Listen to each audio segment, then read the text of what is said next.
is one of our Malaysian mangrove snakes. He's got the black and yellow coloration that is pretty standard for the species.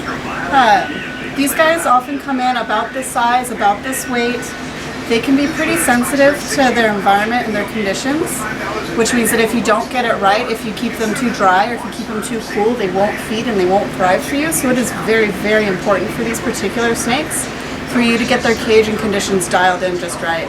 They are known for having a bit of an aggressive temperament. This one is actually being extremely well behaved for the species. This is not a common behavior for them.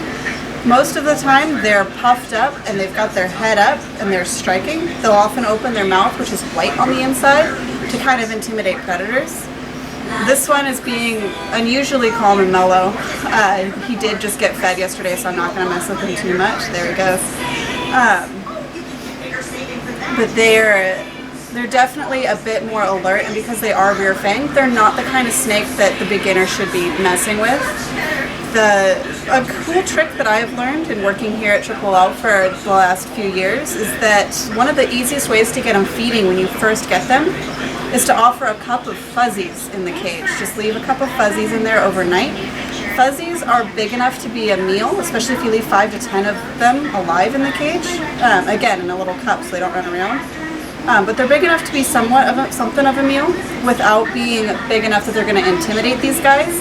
Leaving the cup of 5 to 10 of them in there, 9 times out of 10 within the first couple weeks they start feeding on them right away.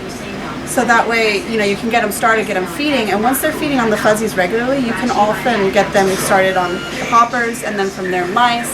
A good friend of mine that works at our Escondido location, he actually has an adult pair of these and they both eat medium rats. They're big, impressive animals once they get to that size. His male is easily 6.5 feet long. So as you can tell, compared to this guy who's only about 3.5 feet long, that's a big adult. This guy has the potential to get that big, but you really got to take good care of them. Again, they are super, super sensitive to cage conditions, so if you don't keep it humid enough, they won't thrive. And there you go, that's one of our Malaysian mangrove snakes.